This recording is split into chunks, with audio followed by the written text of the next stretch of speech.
Please all join.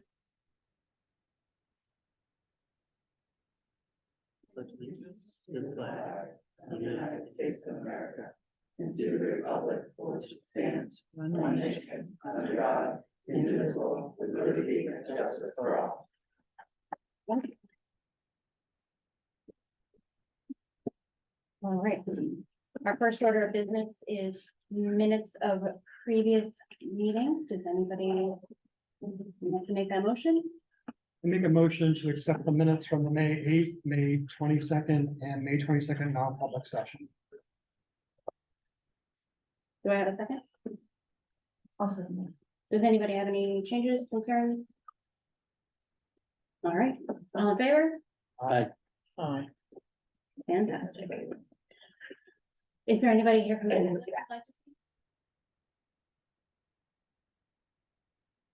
Please just announce your name for anybody who might be I'm listening Steve in. Barone from Walpole. I have just a single handout for you. Your own document, actually, but. I have what is, I have to say, probably a unique request tonight, because normally when somebody comes before you, they're asking for something. I'm asking for less. I'm a district retiree, and we draw our health insurance coverage from the district. In my case, because I'm 65 now, I'm on Medicare. I only buy a supplement policy from the district. As you can see from the attached sheet, if you're under 65, which I was until recently, you have 4 different choices to choose from. And regardless of which one you choose, you pay 100% of the premium. The district contributes nothing. However, once you are 65, those first 4 choices are not available to us. The only choice that's available to us is Medicare, Medicom 3. And just as all the other prices have gone up dramatically this year, so has Medicom 3. In talking with Health Trust, our provider, they indicate that there is another Medicom 3 product, the same as this one, except it has no prescription drug benefit. And it costs $271 a month as opposed to $656 a month. So what I'm looking for is simply to have the district offer both to people 65 or over. Oh, offer both. Offer both, yeah. I mean, you could offer either, yes, but offer both.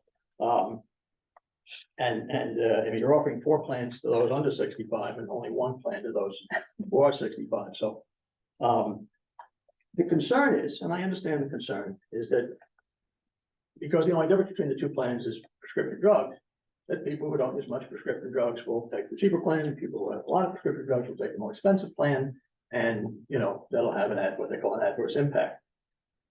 The problem is a couple of things. First of all, Health Trust doesn't price their products that way. If you looked at this sheet, you'd see every single product's up 18.2% across the board. Single, 2-person family, A, B, C, doesn't matter. It's all across the board.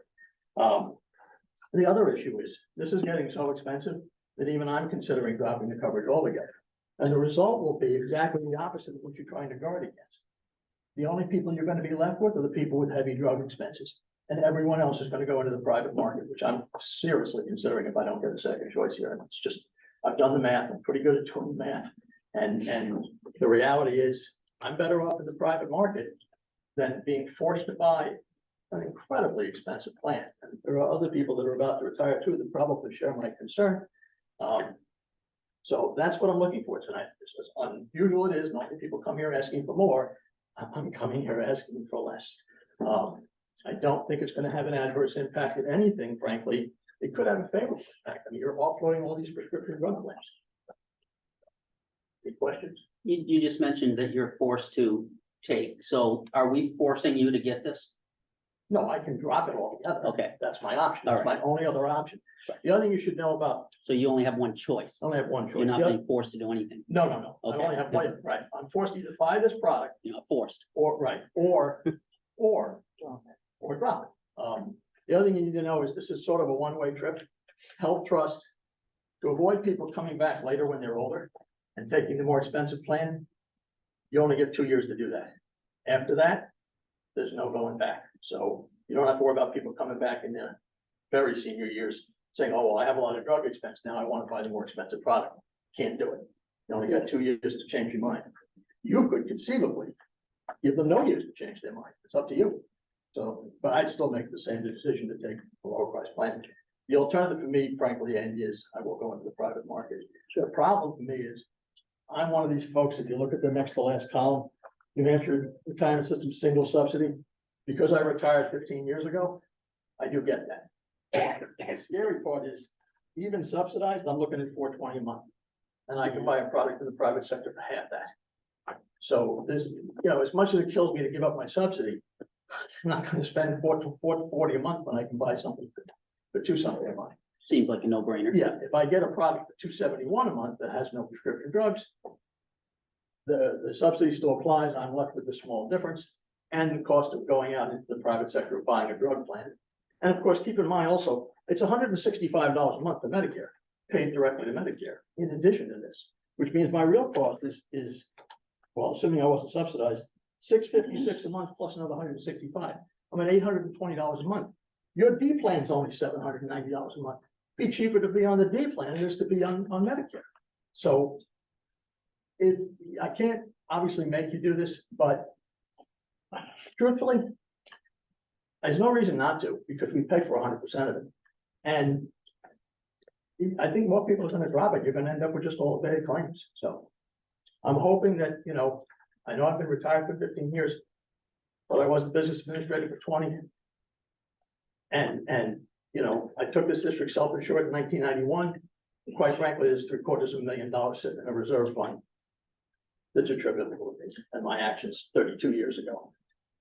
I like to think I know what I'm talking about. I don't think this is gonna have an adverse impact on you at all. If anything, I think it'll have a favorable impact on you because you're getting rid of some of the prescription claims.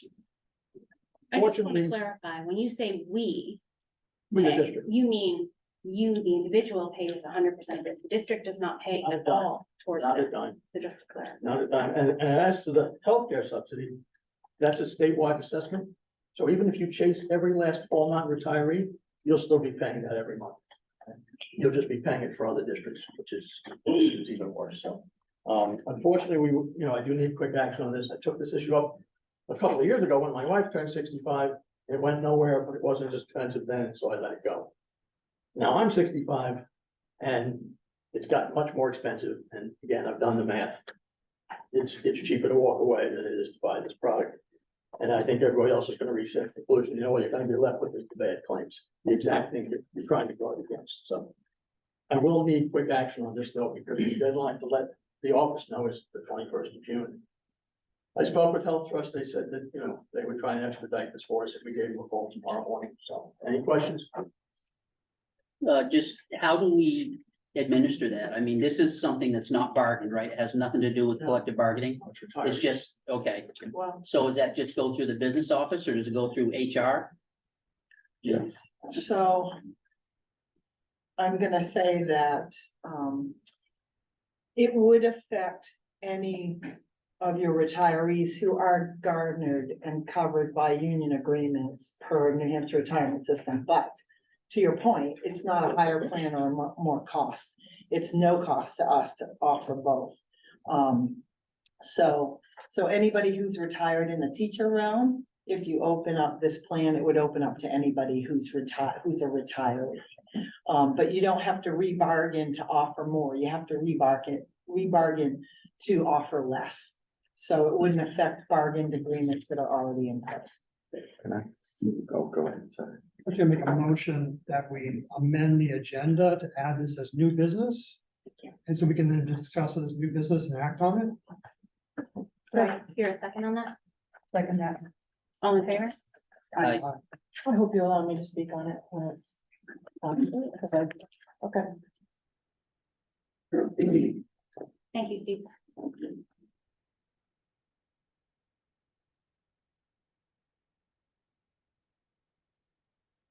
Is there anybody else from the public who'd like to speak? Chris Welding, Charlestown. It's just recently an RFP for the parking lot I noticed just came out. And I think the board has to take a look at how the SAU or how the administration is actually going about this process. It's a large project. Would be in our best interest to actually get an engineer on site, to actually put it together to actually have a formal bidding process. We need to put this project in the queue and on hold. And we need to bring an engineer on site. This RFP, having a contractor come out and giving different takes on what they would do is not going to benefit the district in the long run. In fact, it's a process of failure in a lot of realms because we don't have a third-party inspector that will be on site. So I think the board needs to take a look and pull this back because it is gonna, and there's precedence for this on a number of smaller projects that have gone on around recently in our district that haven't, let's say, met the standard because they don't go out to bid. There's nobody inspecting them, but yet in the end, we're caught holding the bag. So it would be in the best interest, I think, of the district as a whole, at least the board, to take this up, to talk about, to put this project on hold. I know there's monies that I've heard about, and that there's some monies available, but I think it really is our best interest to move that in an engineering fashion. Statement of qualification, have a couple of engineers come in, select one, have them design it, go through the process, because adding infrastructure underneath to the lowlands, oils, it doesn't, all kinds of things. I don't think we want to add anything expanding. We know we have a septic system on the other side, those types of things all should be looked at in the long run. And we really should have something that if you're gonna do it, there's gonna have to be a lift put in. We have compaction ratios we're gonna have to meet, at least, subsoil compaction ratios. How thick is the pavement gonna be? All of these things. And if you have a number of contractors just submitting an RFP, you're gonna have all kinds of things. And who here is qualified to determine which one's the best, even though you got the low bidder? I think it really puts us in a very bad position. And I think the board should take that up for discussion. That's what I'd like to see. We actually do have that on the agenda later in the meeting, so there will be some discussion about the RFP and what's going on, how we move forward. Excellent, thank you. Thanks, Chris. Is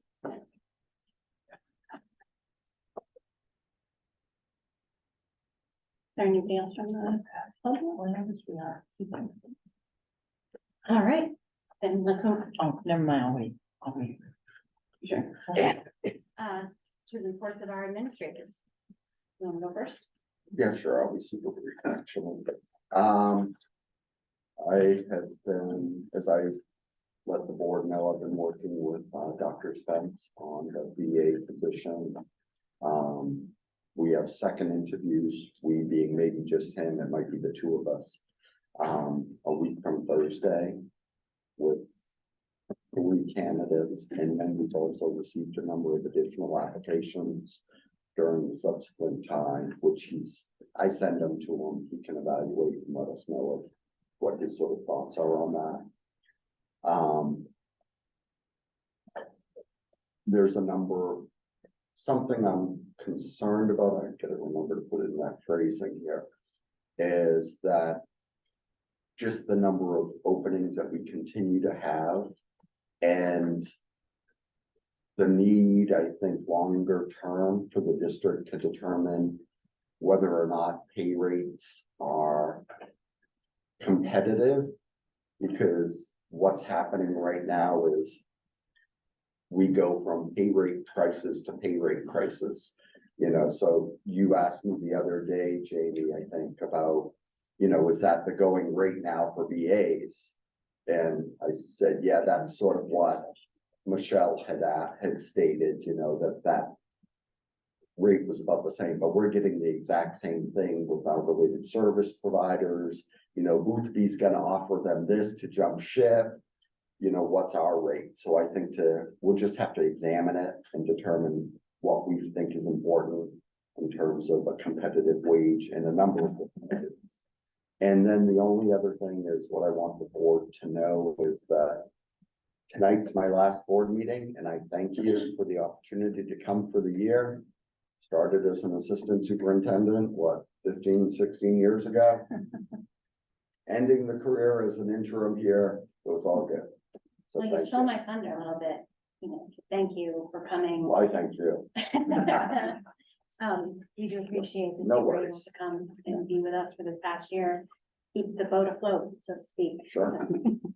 Don't float the boat. Don't rock the boat, whatever it is. Oh, you're not done. I'm all done. You were? Okay. Yeah, no, I'm super quick. We can read the rest, right? Exactly. I have a Jane. question. I think it would be helpful for us, if it's easy enough to do. I appreciate the list of all the positions that are open and Sure. we're absolutely not an anomaly in this. No, Yeah.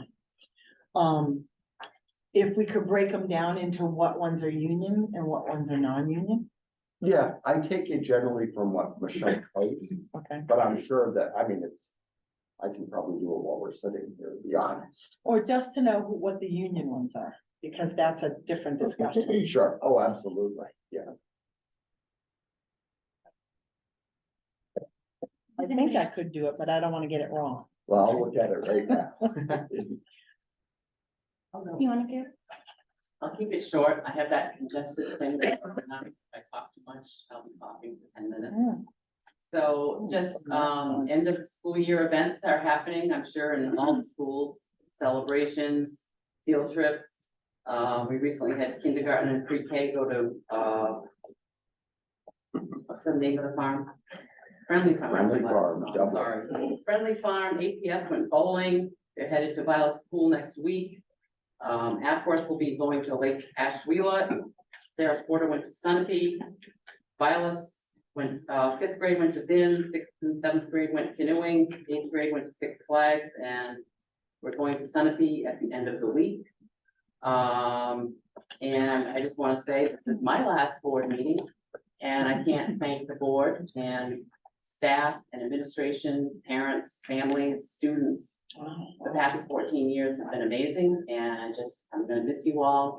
And I just want to say thank you, but leaving the schools in excellent hands with Kevin Hicks, and I know he'll do a great job, but thank you for everything. It's really appreciate it.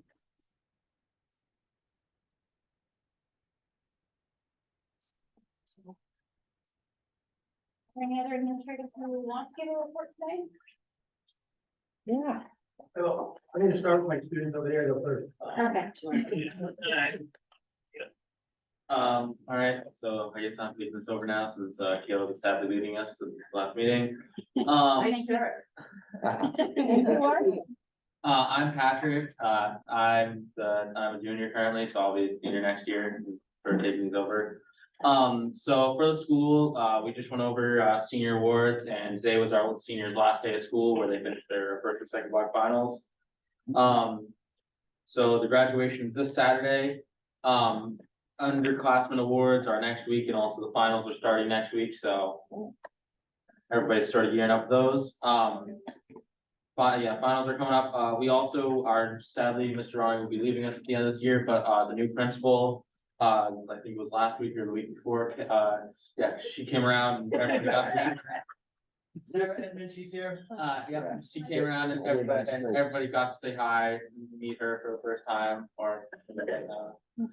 We also just finished up with our healthy lifestyle month run by Miss Westover, our health and physical education teacher. We had a basketball tournament that finished up during the team with the on the entire school going into the gymnasium and seeing our staff play the winning team, which was a lot of fun.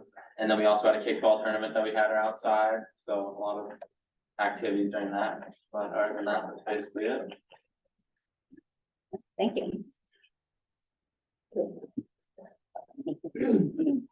The only thing I have to add to what Patrick was saying is that the natural resources class is actually going up on Fall Mountain, and they're mapping it with GIS mapping tools. Nice. So I just wanted to be aware that that's happening, and it is my last time as well. A lot of that tonight. So Yeah, thank you very much for the opportunity to be part of your team. we appreciate it.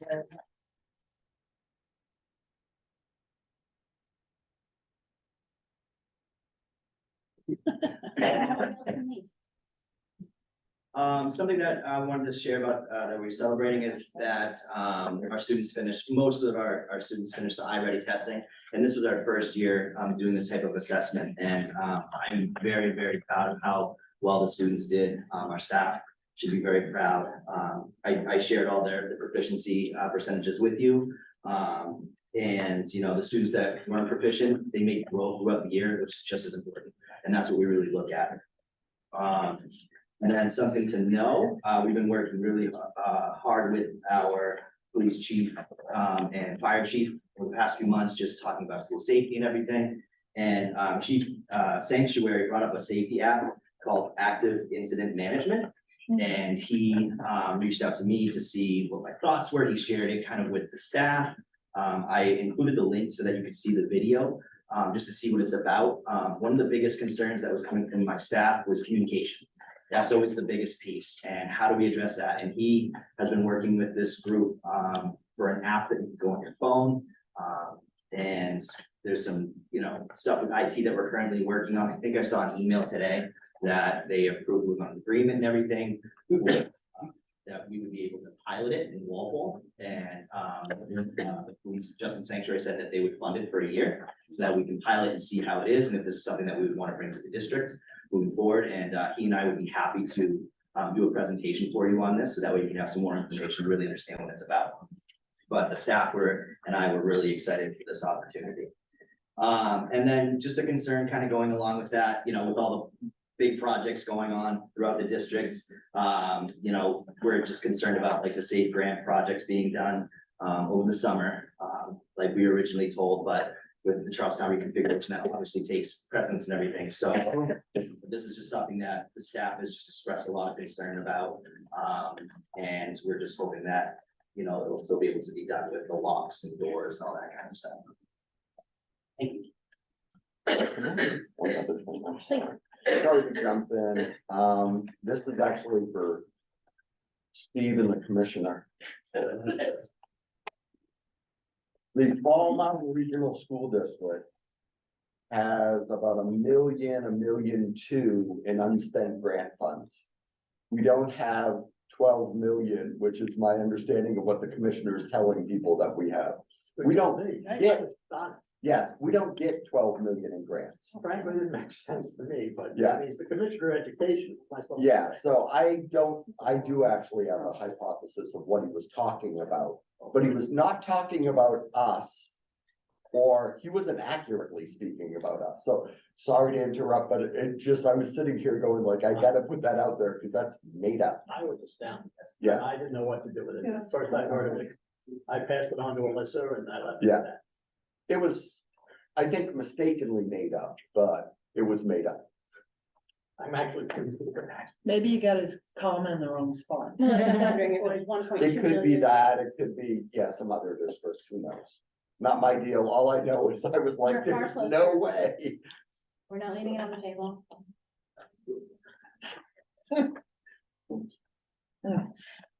At CPS, just like everybody, has a lot of end of the year events going on. Field trips, we have a lot of walking field trips within town, the library, Patch Park, other things. And then a little bit farther away, transportation seems to be an ongoing struggle. Just getting transportation to events and field trips. But it's worked out very well. We have game day coming up, the 20th, Bring Your Shine. We also, out of our community night that was presented, one of the questions that came up was to have North have a little bit of a step-up day. We did have that happen about a week and a half ago at both CMS and CPS, that they came down for about an hour and a half. Got before the schools again, got to meet some of the teachers. And I think from my point of view, the kids are much better at things than the adults. So with that, I think we're in good shape moving forward. We're also gonna do something right before school starts, which is gonna be about an hour and a half, the day before school, so that they can see the rooms as they are going to look next year versus looking at a room that ultimately maybe a classroom next year that is not a classroom this year. And then the only other concern from staff is just getting things done. When you look at the laundry list of things for Charlestown, it's very vast, so getting those done is important and keeping to the timeline, but Bill's been great and we're gonna get it done. Thank you. Melissa? Hold on, I have one question. Sorry. Is there a sign up sheet for buses? Because it appears that there's some schools that get a lot of bus trips, and then there's some schools that are spending a lot of time walking. So I didn't know if there was like a sign up sheet, if it's a first come, first serve. How is it determined that between all the primary schools and middle schools and all these field trips, who gets what bus? So if I listen to Gail's field trips, which are great, I love the field trips, but you have a laundry list of field Booked them trips. in like January, February. Yeah, There's a transportation request form that you have to fill out, and it's basically first come, first serve. So that's why Art always tries to say, get them in as soon as you can. Because when we try to do them, when everyone tries to do them at the end, it's whoever gets to it first, basically, is what we're being told. And I know he's short drivers too. Yeah. I think that's really what it comes down to, is right now we are short drivers just on regular runs, forget about additional runs. And some of these. But one of the things we have to be able to do to adjust, and talking with Art, is being able to have it during certain times, so we don't leave until 9. We have to be back by Like 1:45 to be able to do the rest of the routes. If it's outside those times, it gets very difficult to. I just didn't know what the process was to get a bus, that's all. Thank you. Jamie? Yeah, just couple of thoughts for next year, and I'm sure Mary's probably already thought of it, Mark, too, because they're not new at this. But I'll just state it for their benefit, Mary.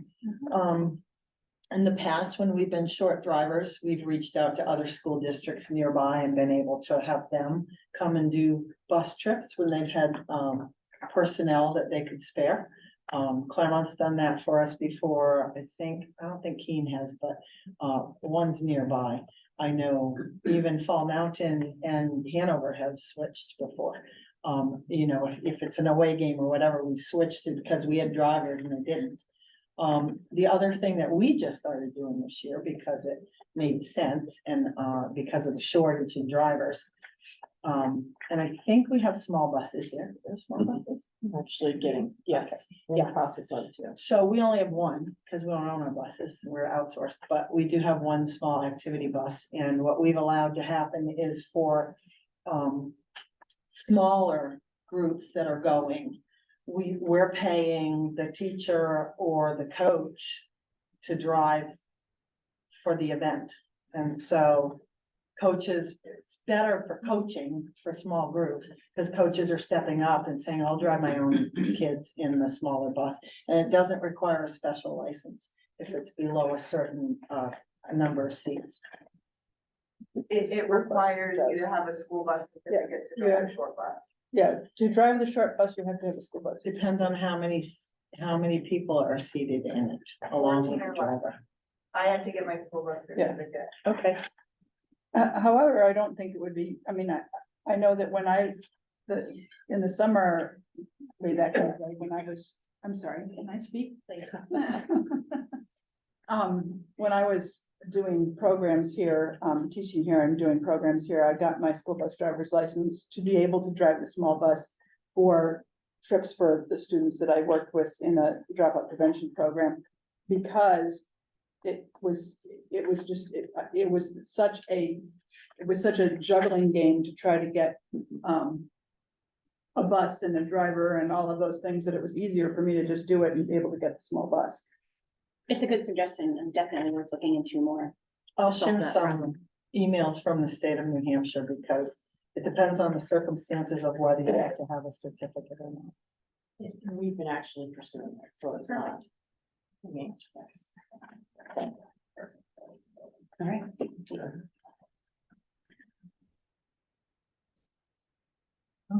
Hi. It's not my last.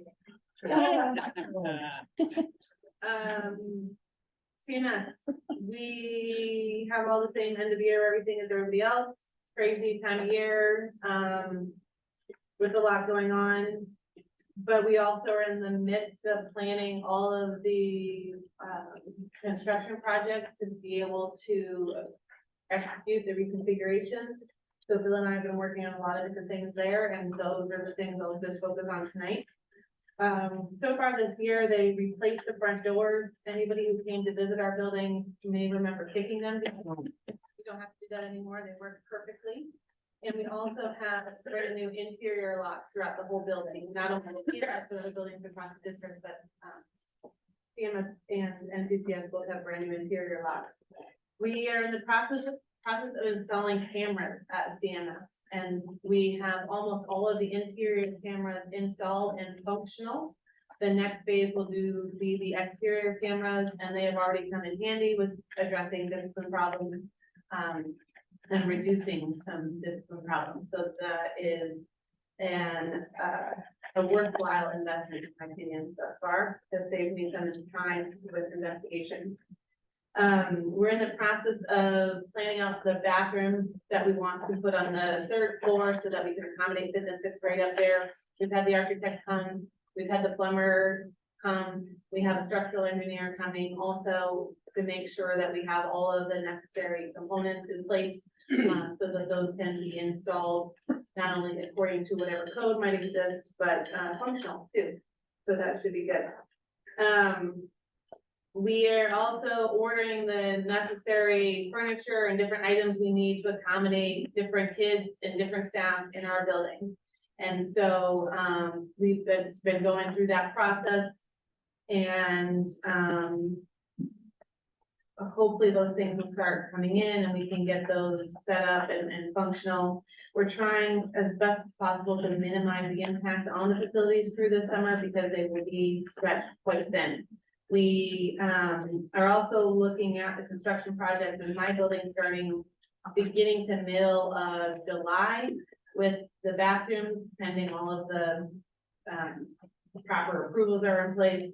And then the construction of a wall to separate the existing library into 2 spaces, and also a small wall in the classroom across the hallway from that to be able to access the 2 office spaces separately from having to go actually in the classroom. So that will be more conducive to learning and have those spaces be more utilized, because every inch of space in my building will be utilized next year. And then we also have some things outside that we need to take care of that are safety related. And for instance, there's a tank that needs to actually come out and be dealt with, because right now it's not what we want it to be. And so it's not only the interior things we're doing because of the reconfiguration, but we also have additional projects on top of that to deal with, just to make sure that our building is functional and safe for all of our students and all of our staff at all times. So we are certainly keeping Bill and his crew busy just in my building this summer, in that building. So I can only imagine what else is on the plate in the other building. We have spring cleanup day this Friday at CMS. We're getting a 30-yard dumpster, I think, for CMS. There is stuff in that building that is older than many of us in this room, possibly multiple of us combined. And so it needs to go. And we need the space to be able to house the things that are important and still a priority. And so that dumpster is coming this Friday. We will be using 136 student laborers, hopefully, but not violating any worker laws that kind. And just getting stuff out of the building, cleaning up some of the yard areas, and it's like a spring beautification day, I guess, for lack of a better descriptor. We also have another dumpster coming back to North because and Bill was sharing a funny meme prior to the start of this meeting of a cargo ship. So picture a cargo ship in your mind with all of the tanker boxes lined up on top of the cargo ship. And that's what it's like to move a teacher who has been in their classroom for decades out of their classroom to a new space. And so many of those cargo ship containers need to go into the dumpster. And we have another dumpster coming for North for that purpose at the end of the school year. I think that's coming on the 21st, just as folks are moving from that building to CPS. It's a good opportunity to purge and get rid of those things that we no longer use. And I'm very familiar with the disposal policy in the D section of the policy manual, which will be followed. So no issues there. Thanks. Thank you. Alyssa. You don't follow that? No, Shelley? so as. I will try. Hold on. Follow. Oh, you have questions? Question, yeah. Great, I'll sit down. I don't have a question, but you hear the laundry list of everything that Corey just said, and then Chris said it on top, and I just want to give a kudos to their staff. I met with a few of them as a parent, and they were all extremely positive, though they're not sure what's happening. So that says a lot about the staff. They're reassuring parents that no matter what is gonna happen, and they're not really sure what's happening as far as schedules. But when they're talking to parents, they are reassuring them that everything's gonna be fine. They're very positive about it. They're relatively happy about it. One was actually thrilled that every space in CMS was gonna be used, and that she loved the additional students in play and thought it was gonna be a fun year next year. So kudos to her, because I was thinking, holy crap, but just thank you to all those staff that are meeting with the parents, that may be seeing parents in stores, that are very positive about this. It could be very easy to be negative of uncertainty and change, and that building is just going through an enormous amount of change right now, and students are in that building and teachers are in that building, and everybody that I've talked to so far is very positive, and I think that is an attribute to the both of you, and it says a lot about your leadership. So thank you guys very much, because I know this is not easy whatsoever, and Bill, the facility staff, unbelievable. If you pull this off, unbelievable. There's no.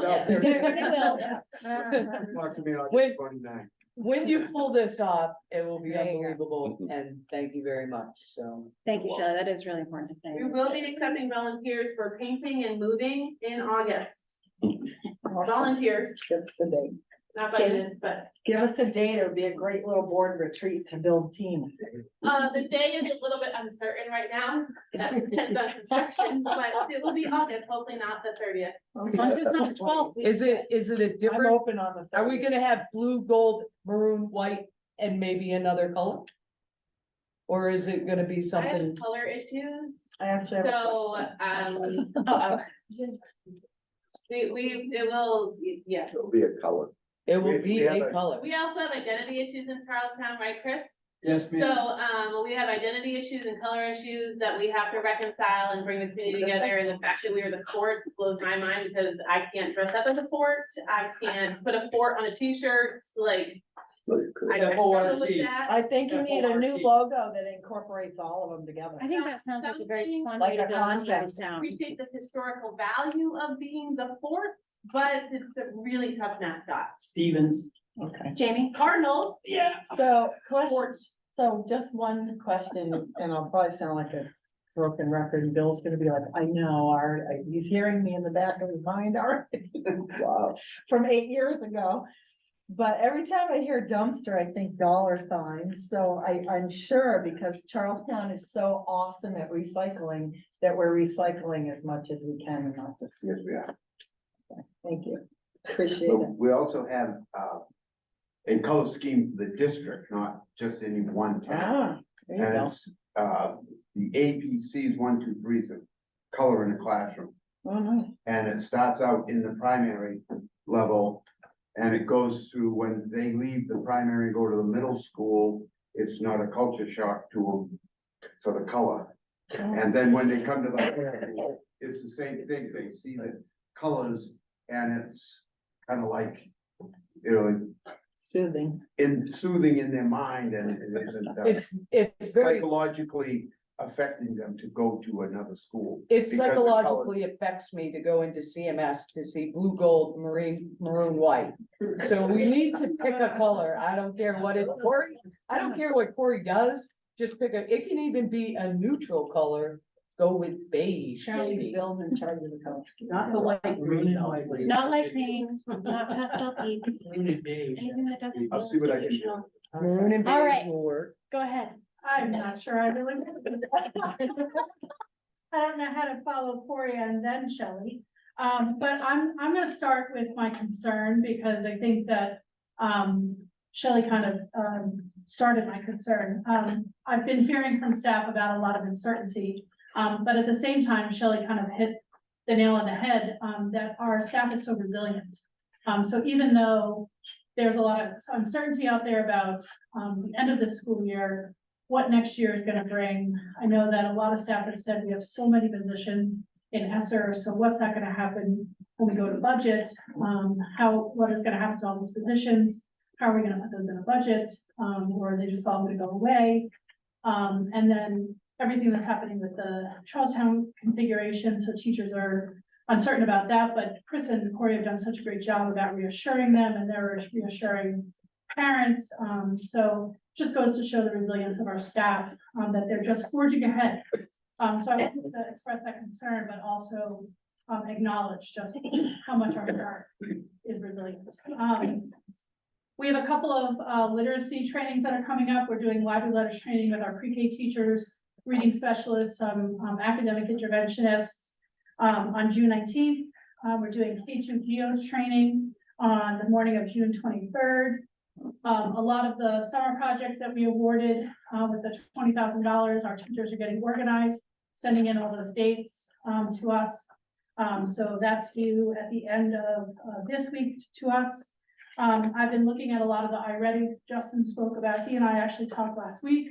I actually called Gail today and talked to her a little bit about the iReady scores that we're having at APS. So I'm digging into those. Hampshire SAS, I haven't dug into those as much yet, but we're still wrapping up some of the iReady testing that we're doing. The high school is going to be piloting iReady testing. This Friday they're doing reading, and then next Friday they're doing math. Math was done this morning. Oh, and then reading is doing next Monday. So we'll have some results about that as well. So I'm interested to look and see how those things are going. But the results are looking really good so far with iReady.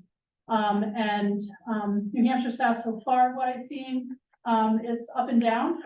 So it'll be interesting to see once I get into that, what that looks like. Any questions for me?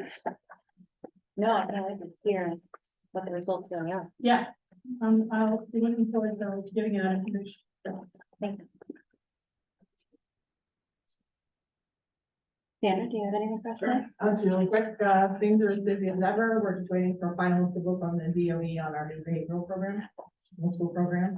On a positive note, we have 2 applicants for a social work position. So that's exciting. And some people, and we're just trying to manage the staffing at the end of the year, so it's always hectic with meetings. We're gonna go right to the end of the year. I think there are special education meetings with families, but they're super supportive and, yeah, just hanging in there. Thanks. All right, thank you. All right. You want to do your business report? Sure. You guys have the vouchers going around. Want to talk about a few things. A lot of the business office, I know I personally have been working on grants and writing a lot of things into ESSERS and getting them approved. Like all the reconfiguration that's going on is going through ESSERS over in the 2 schools.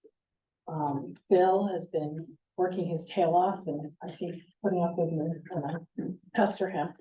But everybody's really working hard. We are still do not have an AP clerk yet. So myself and Lori have been doing that role in the interim. But hopefully soon. Let's see, what else? I walked through CMS and CPS as well to see exactly what they needed. So then when I was writing in the grants, the different activities, I had a better understanding as to exactly what we were looking at to it just makes it easier to be able to do that, to visualize it when you're ready for the grants. The other thing that had been brought to my attention through Walpole sent a letter about a $54,000 difference in their budget where there had been an additional person put in there. That is 8 cents per thousand on their tax rate, or $8.40 per 100,000. That would make a difference roughly, depending on what their. What was the dollar amount? 54,000, so it's 8 cents. per That's salary. thousand. Yeah, just salary, because I didn't put the other stuff in, I just put the salary in. I didn't pull it out, I missed it. What can I say? Oh, no, I was I just went through curious. a couple of I eyes. was thinking but- that was a pretty decent, it was pretty cheap if it. Yeah. Well, anyways, yes, it was just that one, with all the changing around, it Gotcha. happens, Thank what you. can I say? I don't know. Let's see, what else? There's something else. Oh, obviously, we're gonna talk about the paving project. We are following our policies. I want you to know that when we are putting things out to bid or, whatever those minimums are for any federal grants, we are following all those, but we have to. Because we can get in a lot of trouble if we don't, because we are getting audited in August. So they come in to make sure that we followed everything as well. Let's see, what else? I had a bunch of things here I was supposed to talk about. Now my brain's gone dead.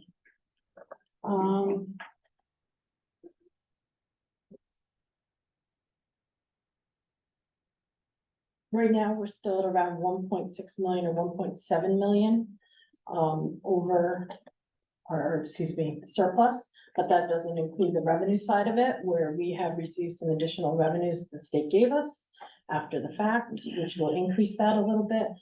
And going back to the whole idea with us, no, we do not have that kind of money in ESSERS. I think what do we have, a total of about 7 million For ESSER, for ESSER he was total? saying, I think all the grants, but yeah, ESSER total, It's yeah, like I'd 7 say million. at the most we have 7. Yeah, it's 7 million, so Between we've got, 6 and 7. yeah, and ESSER two is, I think I'm down to $26,000 left in ESSER two, which You I'm have a going to eat million up. something last time I looked in 3. Yeah, we are talking about transportation. We are buying a couple of used vans with very low mileage on them for some pretty good deals that Art has found for the French Club and places like that, to be able to take outside learning opportunities for students during the day, and also for special education as well, for the students that are a little older and would like to do a little bit of work study or things of that nature. And we're trying to, of course, use ESSER as much as possible for these things. And for what else? I think that's all I have, unless there's something other than, yes, this is my last meeting too. Been involved for 12 years, either through the board or sitting in this position, and prior to that, I've been involved since I can't remember when. It's been a long time, in some way, shape, or form, and it's been a great year. I'm gonna miss a lot of these people. You got a phenomenal team, and it was a privilege to be able to work with them. Thank you. Wish you the very best.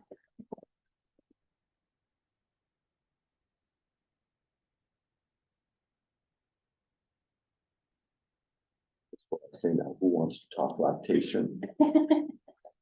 Well, I think you really, really do. Yeah. Before I get to the Mamava lactation quote, Jamie, the answer to your question, Which one? the one about the jobs, which one's a Oh, union? yeah.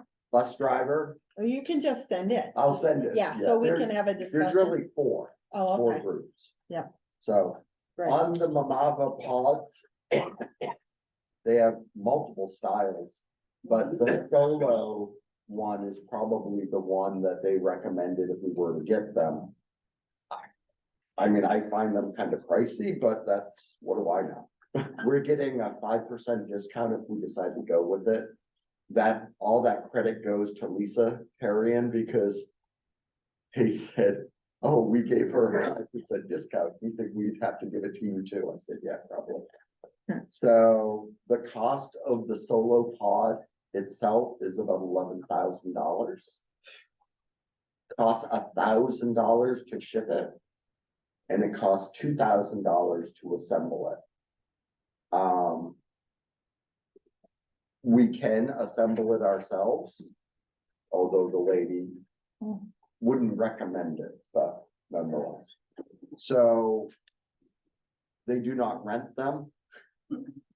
And I think the question would just be, you know, what the board would like to do. Do they want to try one? Do they want to not, you know, keep doing what we're doing? Or My suggestion would be to have the administrators ask the staff at their schools. Whether they think they would use something like this if it was available. Because if they don't, if they have their space and they don't want to use it, it's not even for us to buy it and put it in the corner and have it in space. Exactly. I know some schools obviously have better, seems like some schools have better plans for this than other schools have, some of them don't have space. Shelley? Are we considering possibly purchasing one of these for each school? well, Or are two we for Sarah looking- Porter, Or, but huh? two for Sarah Porter, but I don't know otherwise, what's yeah, going on in that town, Yeah. that's fine. No, we're not thinking. Or I can think they that's another travel? conversation. It sounds like they can. From the sound of it, talking to the woman, it sounds to me like, you know, there'd be some work involved to make them travel, but I do think it's doable. I also think that's a lot of pre-planning to expect the staff to do to know whether they're gonna need a lactation pod or not, I think that it would make sense to ask the staff for sure. if the time came that they needed this, Right. would it be something that they would want to have available to them? Because, I'm sorry, may I speak? Yeah, please go ahead. I'm just still not used to raising my hand. I'm so sorry. But, I think I agree that if we're not gonna use it, and we don't need to buy, I don't think we need to find one for every school without knowing. I mean, if nobody has any babies, there's no need to, they're probably not gonna use it to go in there and just kind of scratch their head, you know? It's a tough way to get away from it. I would like a survey, maybe not like an official survey, but at least to talk to staff, because I'm assuming this is gonna go outside the building. No, it's It goes in the building. Yeah. So I don't even know which buildings have space where Right. you would put them. I can't imagine Sarah Porter has room anywhere. Or Ackworth. Or Ackworth. And So- their border needs to, No. that's what I'm hearing. No, they don't really, she's just. They have two teachers. She's being facetious. Oh. Come on, Shelley, come on, man. Yeah, I would recommend that we table this until we have more information, because that's a lot of money. And how do you pick and try one? That's not fair when you have 11 schools. And we don't know if any of the particular schools have a need at the moment or when they might. We've had ongoing needs and we provided space. Yeah, oh, So yeah, it's really To only the if nurse's office or the guidance office, whichever's free. the state law requires that we offer a space that's not a bathroom. And so really, if there's a building that needs a separate space, this is where we would use this type of unit. Yeah. But it isn't every building and it may not have a need, so. maybe send it back, have the admin check, because they would also know historically what their staff has done and whether they would have space, so. Is And then this, just have them come back. is this something that could go back to wellness and have them look at it and tell us where? they can Kevin's see on that committee. Yes. But also ask that they, as we do the survey, that they would have faculty look at that pod and see if they would even use it or be more comfortable, because it's rather small. It's the size of this table. Yeah. I have claustrophobia just thinking about it. But it's I not, wanna take a nap in one. I'm sorry. Can I use it if I am not lactating? I just want to Just say say you this. are. Nobody's gonna ask you twice. True. These are made in Springfield, Vermont, so they're not very far away. Is this something somebody could go and look at? You could, they're in airports all the time, so you can also. But no, they're small ones. No, true, yeah, yeah, we probably could, I can check with Dylan's. Is there a local district that is using them? Don't know, I can also check with them. That's. We don't. That's a good one. Yeah. Did you have another question, Phil? I was just gonna say, I don't think one is gonna be able to fit into CMS anytime soon, so probably Corey doesn't need to be part of that discussion. We still want her opinion. Well, you can have her, but I'm not sure there's space there. You have a So- hand up. Uh-oh. Rachel Anderson, the high school art teacher, worked for Mama Bell before she worked for the school district and did the printing in Springfield. Oh, We really? have an inside connection that you could ask questions to. Could you say her name again? Rachel Anderson. Anderson, With thank one you. E. Thank you. Rachel.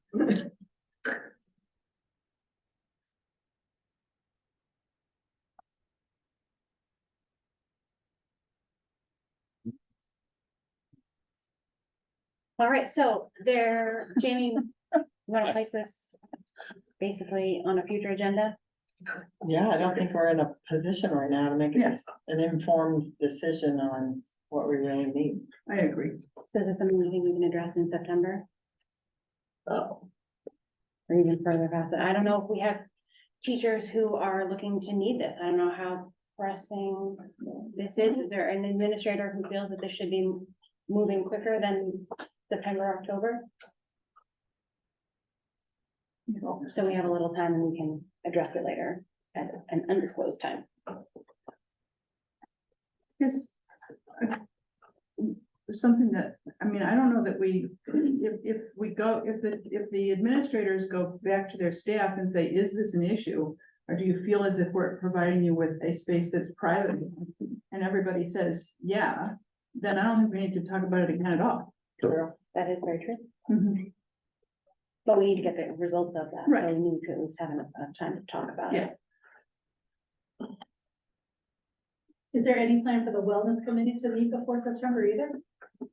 Normally meet right I'm at the sorry. beginning of the year.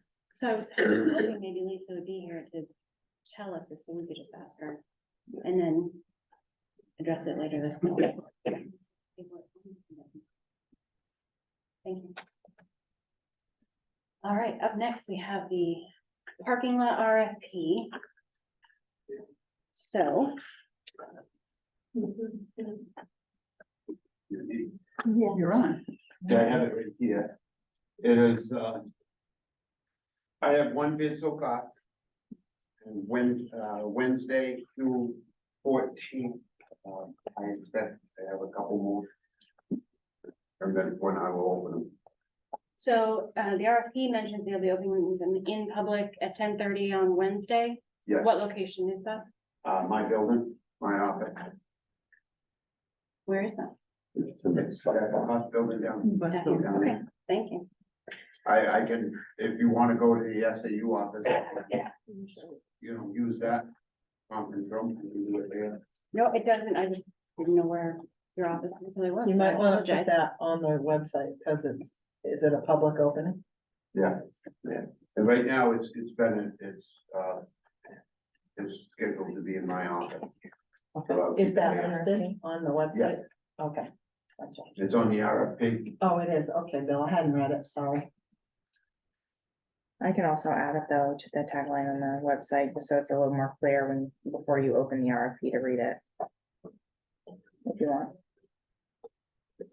On the RFP. So, I actually had a question with this. I know at the last meeting, we talked about, looking at some engineering to add a second egress to the property and that would be included in this kind of project.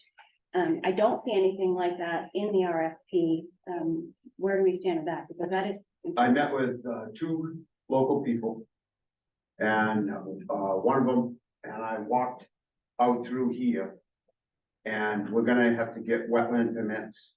We're gonna have to get, I think, DOT approval. To put the road out through there. Anywhere. If we try to go out to Jewett Road, the state owns that land. So we'll have to get a wetland permit from them and another wetland permit. And then permission from them to put it in. I was told that it has to be 24 feet wide regardless. You know, if you're building a road, it has to be that wide. It was gonna be over $1 million. And I could not find any engineers that had time to do them in this, timeframe. So I think I just kind of want to put it on the back burner and, work on it for the next year and, you know, try to get it in next summer. Okay, I know, I looked at a place, going in the far right-hand corner of the parking lot, out through there to the property line. And once we got out there, there was, a real steep upgrade. That, you know, it would be a massive undertaking to put a bus over there. We came back and looked at the center, and we'll have to build a bridge starting here. And when we finish up the road, we'll come out just on the bus building side of the tennis courts. So, depending on where the exact property line is, we didn't have enough room on the end of the soccer field to get by, because that bank just drops right off like that. So it's gonna be quite an undertaking to get an access road. that's me, I don't know how the rest of the board feels, but that seems like it's something, getting the engineering done on that is important. A second egress needs to happen. Just. It seems to me that it is important to look at that and to look at it in the least intrusive kind of a way. And, if that means getting permission from the state, I mean, there's already a road that goes out to Jewett Road. So, I mean, it's not a road, but there's already something there. And, so looking to see what's gonna be, what would be, we would need to get permissions and those things, but, I think it makes sense, and I agree that we really need to have. I'm a little concerned that we're not having an engineer helping us with what needs to happen with the parking lot itself, in terms of if we're going to put that much money into it, making sure that that is being done engineer wise, in a way that's gonna. I remember when we redid it ages ago, and I think it was just kind of repaved. But the hope was that was like a really, that was a really good project, but it started buckling relatively soon after that. So I think it does make sense to really be putting the people who know into it, in terms of being able to build a project that is gonna work for us. That I don't know anything about building those things. And we do this with our roads in Ackworth all the time, and it's so it's something we talk about all the time, but that doesn't mean I know anything about it. But trying to get gonna make a road that stands up. I live on Road, and we built it, and it was like they paved it, and it's you can, you know, it's already buckling and going crazy. So Jane? So at the risk of having something thrown at me from Shelley, I'm going to suggest that we're not prepared to answer this question tonight, and that we should have another meeting later in June, once that information comes in off of those RFPs for us to look at and review. Because if we're looking at spending unexpended funds into a next fiscal year, it takes a vote of the board. And so I think we could probably make a plan to not lose potentially some use of some of the funds, maybe pushing them into next year and doing it in a 2-phased project. But it's going to hinge on being able to see what kind of numbers come in, and, you know, whether you can compare them apples to apples or not. I too, with a big project, like to have engineers at least vet it, because then if it goes wonky, it's kind of on them, you know, for giving you bad advice. That being said, I think this, at least that going out to an RFP right now, will give you some idea of the cost of the aggregate and the other type of work that needs to be involved. So I think that we should probably, you know, get that information and then come back as a group before the end of the fiscal year if we want to make that formal type of motion to push a portion of perhaps the surplus forward, and then make a plan on how to go about doing it. Mary? May I just speak about the surplus? Yeah. And Amy, correct me if I'm wrong, but I think I'm right. You guys could vote to say you're gonna hold $1 million towards us, but then turn it back before you set the tax rate. You can take a vote, in New Hampshire to push it forward for a specific project. Right. That could save money for taxpayers on future tax bills. Right. Usually a one-time deal, it can't be a perpetual. Right. And then if it wasn't going to be used, right, if we got to September, October, and went, oh, this isn't gonna work, then yes, you could turn You it could back turn it into right back. surplus. That's what I thought. Yeah, Okay. or you could put it, if we took a look at the numbers and then maybe get a chance to engage a surveyor or an engineer who has time to come in and just give us, an amen on information. If we didn't want to figure out what it looks like on the tax rate, not doing a total nosedive, but giving some relief, and then maybe not push 1 million, push 800, push 7, push whatever that number is that we agree on or not, right? But at least then we'd have more information than we have tonight. And I know it's not popular to have another meeting, but I think we should have. It's kind of unfortunate because we asked Mary to begin the RFP process. We brought Bill in. We sent all that information out. And if we wanted engineers to be part of the process, or if we wanted certain things, I think, it's just unfortunate we didn't say it before then. Because, in the RFP, he says he's gonna be opening up on Wednesday. I definitely would like an engineer involved with the access road.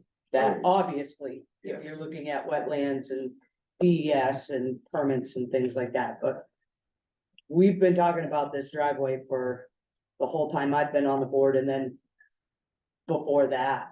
And it would just be nice to, at least within the next 5 years, to at least get the driveway done.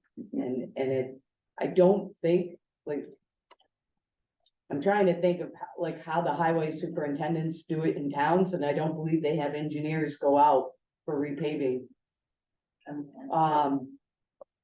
So. Joe? Well, yeah, I know, the highway department, our highway department doesn't do. Most paving companies, most construction companies know all about reclaiming. There's an issue going around right now that, some of our material that we got to reclaim Gilsum Mine Road has jumping worms in them, which is something dangerous to gardens and whatnot. But that's just something the Fuzzy Brothers have to deal with, not us. But at any rate, I think that Bill is correct. I talked with him in email about this. I think he's correct. We should separate out the access road. That's where the issues are gonna come in. That's where we need permits. I mean, permits are good for 5 years. So it's not an issue that way, but we need to know what we need to apply for a permit for, and we're not there yet. So I think that the best thing to do is to separate out the access road, but to put the paving of this driveway and parking lot and the the transportation building parking lot so we don't lose bus drivers in mud season. To me, that's important. And that should go ahead, and we should do that. Most companies know exactly what that RFP entailed. I looked at it, I gave it to my, not mine, but the Alsted, road agent. He looked at it and he goes, yeah, you guys asked all the right questions. And I'm like, let's move forward with this. Let's not put this off again. This thing needs to be done. It's falling apart. I don't want to have another meeting on it. I don't want to call in engineers to do engineering work that most of these companies already know how to do. I think everything is in there that we need to do. Jamie? Unfortunately, it requires a vote of the board, and you don't have a dollar amount number yet. Well, we will as soon as those bids Right, are open. so you're gonna have to have another meeting because they're not open yet. So we don't have a meeting scheduled for June 26th. It would normally be a workshop day. What? I said you totally, that's why we kept it open. Do we want to Gotta have a have number. a workshop regarding this issue specifically, to look at the bids that come in, to make a decision? Yep. That gives us a few days Yeah. for the end of the fiscal year. Is that enough time, or do you wanna have it next Monday on the 19th? How much time do you need to make a decision? You know what I mean? I'm just thinking, that's literally 4 days before.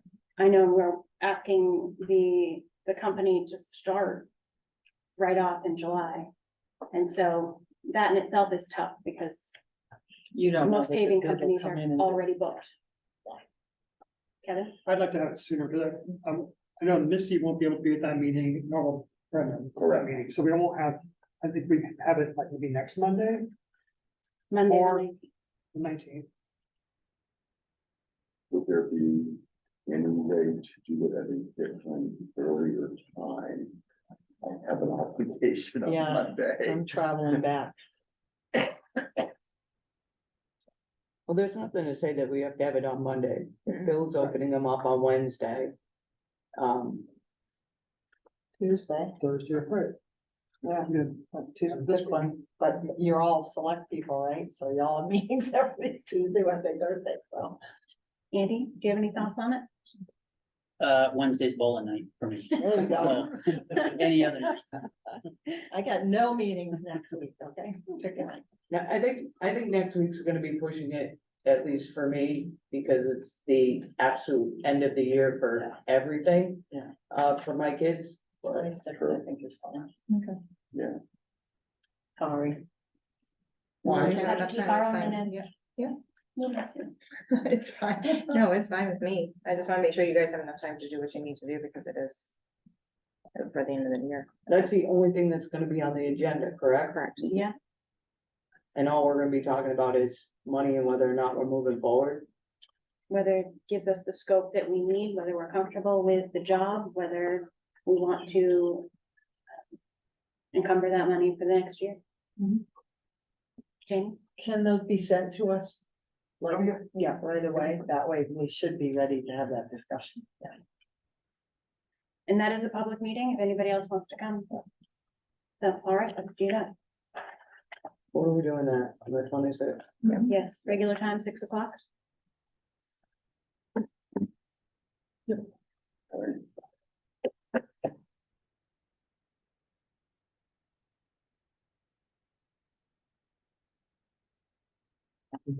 That day work for you? But Will you be able to be there that day? Yeah, 22nd. Thanks. Whoa, That's kind of an open.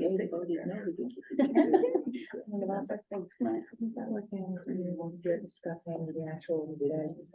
That's probably a whole another public, even if you're in consideration of the. I'm just asking the question. Because I don't really know. the I number. think because it's a public opening, correct me if I'm wrong, Bill, but because it's a public opening of the bids, all of the bids are then public. Yes. Yeah. And each part of what they put in is public, we can talk about it all. Yeah, I've seen other companies take the other people, ask for copies to Yeah. see what they put in it. Yeah, they should probably be posted on the website once they're open. All right, fantastic. Well then. Rebecca, would you like to come tell us all about your next project? You know, I want your passport, you're gonna just see it. all your stamps. She doesn't have one. They don't? Oh, man. No, they don't. I got your clock. I've only gone over the past, over the border once and it was closed and I just went. Lucky they let you back. You guys, I don't think you guys need that. That's fine. Alright, so for those of you that don't know who I am, I'm Rebecca Fortgang. I am the French teacher at high school here. And I am proposing a trip to Europe to go, it says Paris, Provence, and Barcelona. We're also going to Madrid. I added that on. I wanna go with it. I wanna be a, what you call it? A chaperone. We have a long list of chaperone hopefuls. Our biggest issue will be substitutes. So don't you worry about that.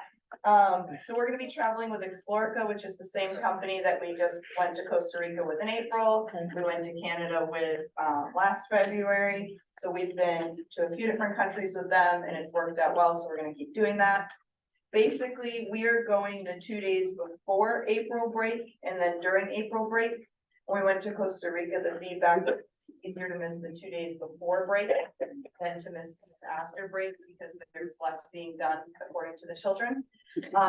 So, I put that in quotes. So we listened to their suggestions and have done so. So there's like a lovely map. So basically, we're spending 2 days in Paris, 2 days in Provence, which is the south of France. Then we cross over, we spend 2 days in Barcelona. If you're looking at the map is wrong. We are then spending 2 days in Madrid. And then there's a day on either end for traveling because it does take a long time to get to Europe. There's a lovely detailed itinerary for you, for those of you that would like to be jealous. You're welcome to look at that. Basically, the parents pay and everything is included except for lunches and passports. So one of the feedbacks from Costa Rica was the kids wanted variety in their food choice. So we said, okay, great, don't include lunch, and then they can pick what they want for lunch. So they'll get to include that as well. So there's all of that information. They pay directly to the company, so I don't have to take money and make poor Laura Benjamin's job any harder. And then they get to enroll. Ask away. Do you have a provision in place for any students that might want to go who can't afford it? So there is not necessarily a provision in place for that. There is the ability, once they register for the trip, so all the parents already know how much the trip is. Yeah. They get a link and they can share that link with friends and family, so they can, like, when the kid's birthday comes up, when the holidays come up, they can just be like, instead of getting Johnny an Xbox, give Johnny $500 for going to Europe. We've been asked about if we're gonna do fundraisers. My understanding is that in the past, before me, they did fundraisers for these kind of trips, and what happened is parents thought they were gonna get lots of money from fundraisers. So they signed up for the trip and committed money, and then they don't because their kid doesn't actually sell the things or whatever it is. And then heartbreak and disappointment and money issues ensue. So we have actually deliberately chosen not to do anything besides that, a link for people to pay directly to the company if they wanna give money for that sort of event. Other questions, comments, concerns? When can kids get into your class? Can they join when they're a freshman? So students can join to be French or Spanish 1 freshman year. The requirement for this trip is that students are enrolled in or completed level 3. We have 53 students interested in this trip currently, which is a ridiculously high number considering they all know how much it costs. I thought I would scare many of them away. I've scared away one. So we will see how big the trip will be after you guys decide on it. Yeah, I'm just gonna state that it's a concern if there are students who would want to go and wouldn't be able to because of the barrier of the cost. So I think that your ears open because you know who the kids are and the principals, you know, should know who the kids are. And if there's an issue where a child wants to be able to go and can't because it's prohibitive because of the cost, then, you know, we should try to figure that out. So this is the big, most expensive trip. The reason that we did Canada was only $800. Right, yeah. So it was much more efficient. Costa Rica was under 3,000. It was more efficient. And we made sure this company lets you do monthly payments. So it's not cheap, but then they can pay basically a car payment every month to make it more affordable. There are scholarships that are available. I know for French at least, but those scholarships come out in February, like the announcement. So the kids would already be committed. So again, it's like you need to be able to know earlier. You're fantastic, have fun. Thank you. Rebecca? Yes. Can you also tell us a little bit about the award you were just given? Best in the nation? Yes, there's a group called the ATF, which is the American Association of Teachers of French, which is a mouthful. I don't know why they named it that. So that's basically the National French Teachers Association. And they have an award that you can apply to.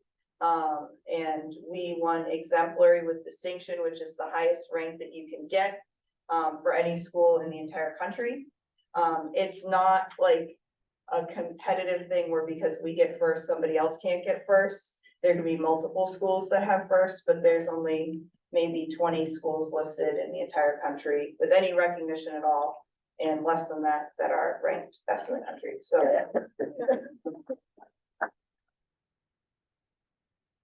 Probably right up in the Keene Sentinel, if you would like to see it, that just came out, and there's one in the Eagle Times as well, because I think the community should know. Because the award isn't about me, it's about the French program in total, so it's about having community support, so like the Franco-American Center in Manchester wrote us a letter of recommendation. Kyle Bryan, the ESOL teacher, wrote a letter, principal wrote a letter, I had Caleb wrote a letter, and Grace St. Pierre's mother wrote a letter. So you have to get parents, students, community, administration, teachers, everybody has to be exemplary to earn that. And take me note that the article was not just about you, Yes. that Caleb was, you were in the article. as well. Yeah, Caleb and Grace were both in it, because I asked, can I have a couple of students talk, because I'm a big believer of the kids getting their voice. So I mean, that they got to interview a couple of the kids, because Caleb and Grace get credit for a lot of the reason the French program is where it is. They said, hey, Madame, can we have an honor society? Sure, why not? Hey, Madame, can we have AP? Sure, why not? And so they really help make the program what it is. So those are our two graduating seniors. And showing him student teaching. Yes. That was very. Yeah, I had her come in during that block, so Caleb basically runs the class and I look cute. And sometimes I keep him at this to see how he's doing. But, yeah. Thank you. Thank you. All right, then that will show up later on our consent agenda, but that does bring us to the Medicom conversation. Does anybody have anything they'd like to bring up this time?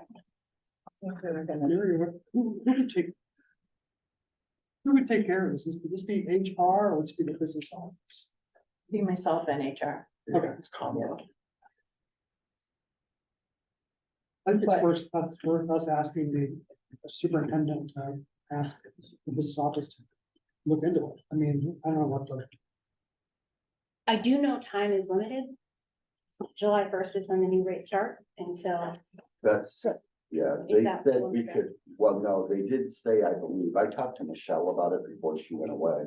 And they did say, I think that they would open kind of like a temporary open enrollment at a later date. So that the board could really consider what the question is. Is that accurate to your knowledge? Yes. Yeah, I Yep. think that's what. Michelle had said. So we do have a little bit of time. Here, every month that goes by, Steve and others are potentially paying more. That's the difference. Okay, Jamie? So. I'm assuming you reached out to Health Trust, right? Do you know how quickly he can give you a rate? Well, we already have a rate. You have the rate. We have the rates, yeah. We Okay. already have the rates. So, correct me if my memory's not correct.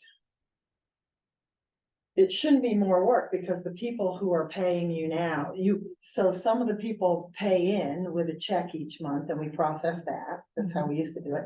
And then the balance of the people who have subsidies and get retirement pay, it usually comes out of there and we don't touch it. That's done at the New Hampshire retirement system. Right. So the amount of checks that we're going to process probably isn't gonna change. It's just a matter of whether you're gonna process them for the higher dollar amount or the lower dollar amount. Correct. Okay. Yep. So tell me then, what's the downside? Downside is it can impact our other rates depending, and I've asked for Health Trust to send us our claims. I'd like to see where our claims are at for the RX, the prescription side and for the medical side, because we could potentially have more people sign up, which could increase our medical claims. But I don't know if the offset is great enough with the prescription side of it to help offset that, because that, as Debbie says at Health Trust, this year, yes, we have our rates, they're not gonna change, but in the next year they can. Well, If we have more claims, our rates go up across the board, not just in that one area. So it would impact the rest of our policies as well, if there is. right, But how many retirees are we? I don't know, we could have more sign up because it is now so more affordable for them to do so. That again, you could be taking on higher risk. Okay. And if you decide to go back to being self-insured, that could get expensive. So my understanding is that the option we don't offer takes away coverage, like, so there would be less claims. Like if somebody who wanted this other policy or this other rider that doesn't include prescriptions, they would actually be making less claims because they'd be I spending think on their the own. difference, though, correct me, I'm trying to interpret what I think you're saying, is that because there may be some retirees out there who do not choose to stay on our plans because it's expensive and it includes the prescription. If you were to offer an additional plan that didn't include the prescriptions, you may get an influx of retirees, if that's doable, who say, well, now we want to be on your plan because you offer a different plan that's more reasonable. I think, as near as I can tell, there's a risk factor that no one knows, no one will ever know. And you just have to make a determination of if you're comfortable with that risk. So is that risk worth, giving the option to the retirees who we already have on the plan? I mean, it sounds like. You have to offer it to everybody $50. though. You can't just offer it to, Well, it's over 65. right, I understand, but. Yeah, and just for the board's knowledge or whatever, more information, right, the better you make a decision. The bulk of school districts in New Hampshire do offer both, who deal with health trust. I believe, I'm not with Health Trust at SAU60, but we do offer both that school care offers. So it's not like an unusual situation. But we need time to, I don't think we would be ready for a 7-1 enrollment.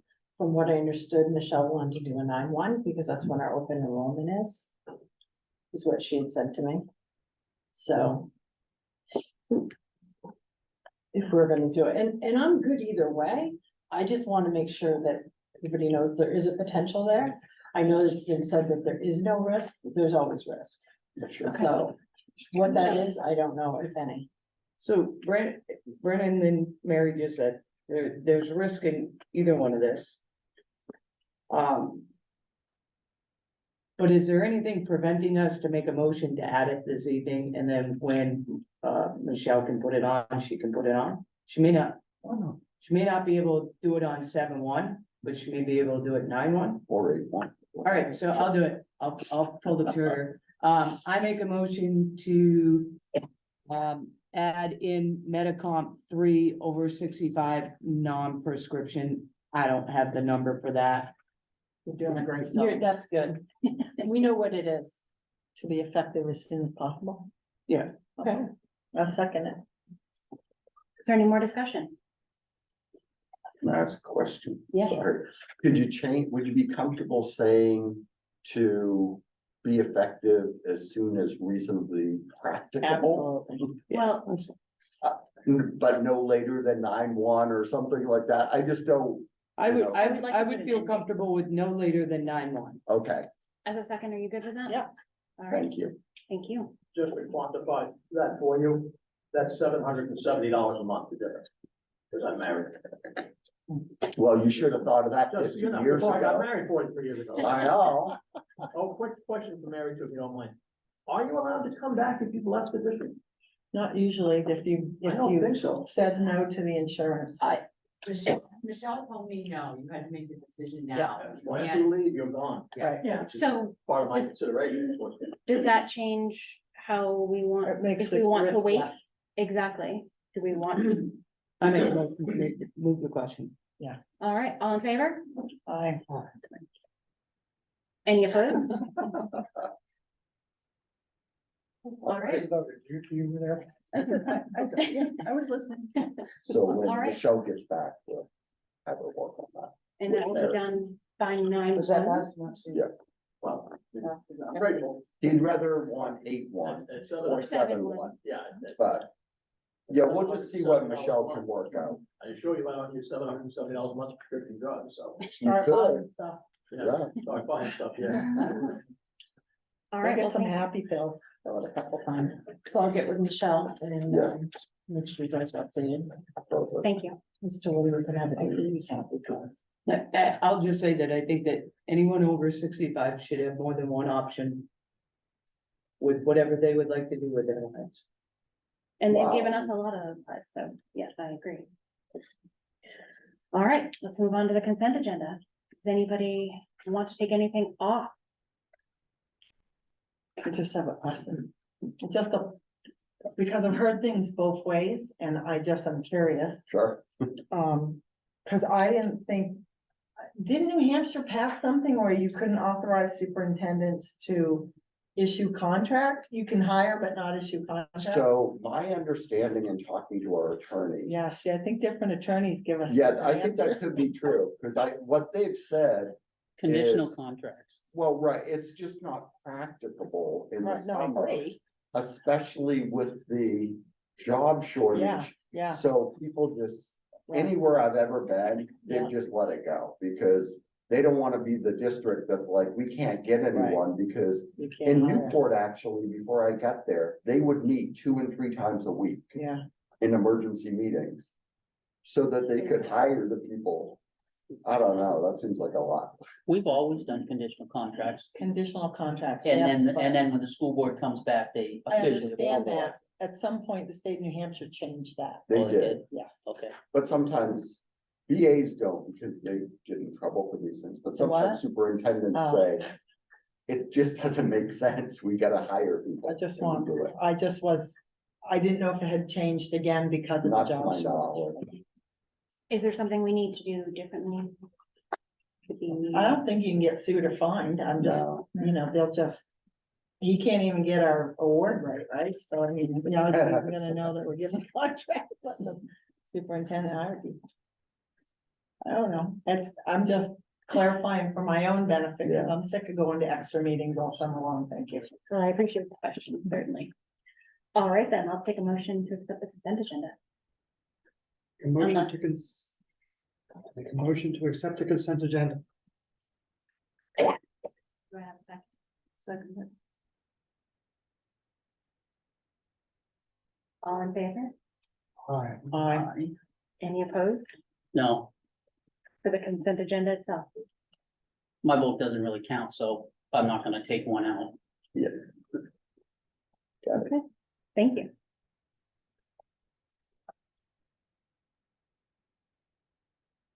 All right, then all in favor? Except one. Except Well, one. sorry, 6 1. I apologize. Do we have any committees who want to report today?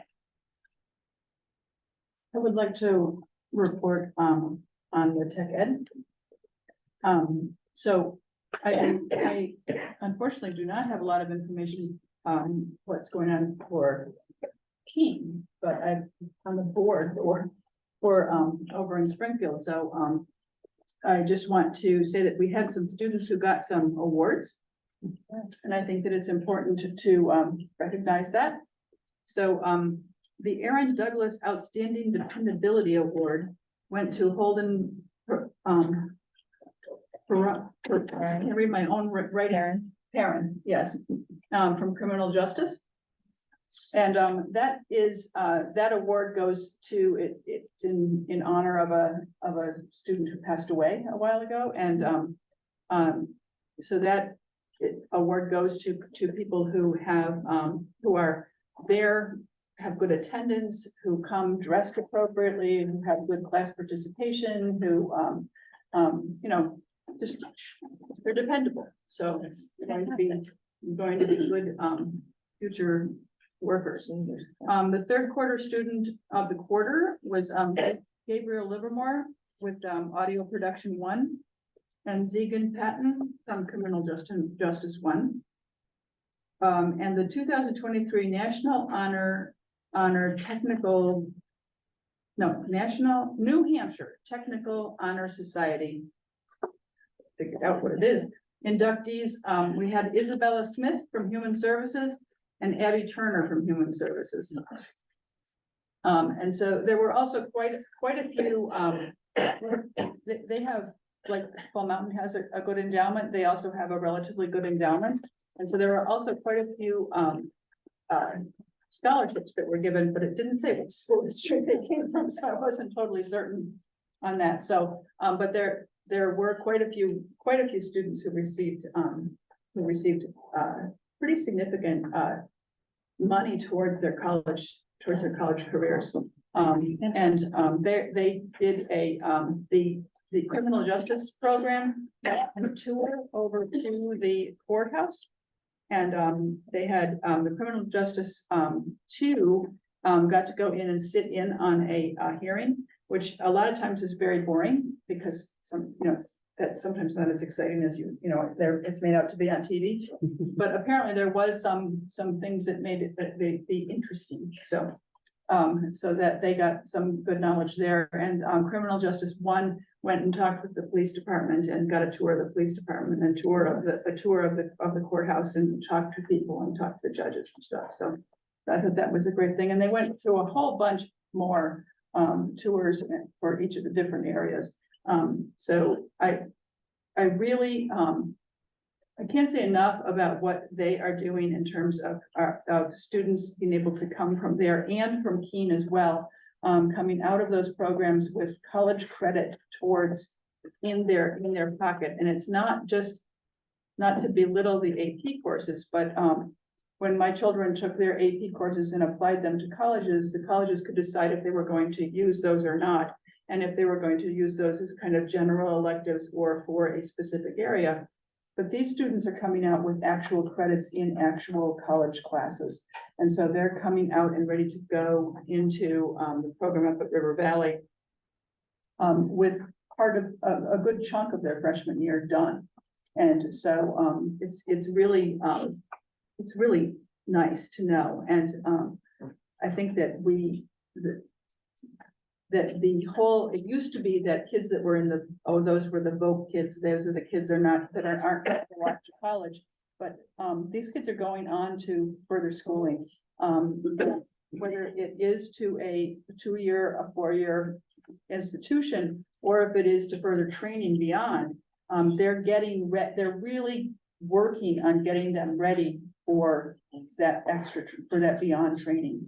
And so for post-secondary schooling. It's a wonderful opportunity for our students to be able to get more training and be ready to go into the workforce, ready to go. Thank you. Do we have any others? No, I agree on that. All right, then I think we are just up to the information. Do you want to tell us what our board retreat looks like? Yeah. So I sent everybody an email about the board retreat, the August 12th, including the confirmation if that date works for everybody. Alyssa has secured the lake house. Yeah. So it'll be off campus. As long as it works for everybody. My only issue with that day is that I have dog class that I teach on Saturdays, from 10 to 12. And so I'm gonna be con to my niece's wedding the weekend before that, so I just trying to work out how that would work. It would be a little bit of a trick, but I could certainly be there for a good chunk of the day. Great. Okay. Chicken salad. Yes, you got it. I'm on it. I have no wedding this year. With maybe walnuts and cranberries. I make one like that. Oh, I don't care who makes it. I'll eat that all You day. like croissants or do you want? No, well, you put whatever you want in. Get rid of that word. Yes. Yes. We do now have a meeting, so disregard the. Oh, the yes. meeting. Yeah, sorry. Yeah, so that's it. A one agenda meeting then. Yes. Just a one. Yes. All right. Oh. Treasurer's report, sorry. Can I have a motion to accept the treasurer's report? In the amount of $2,823,354.83. Yes. All right, do I have a second? Second. All in favor? All right. All right, perfect. I don't think we have any non-public. I mean, they were non-public or non-meeting for choice. I think we actually have. Oh, okay. Oh, Okay. A, is gonna be A, and then probably, what do we say, the part can be in one meeting, so at least we have to talk about that. Yeah. Please understand. Okay. We just need to go and see what the parameters are that we're working, so.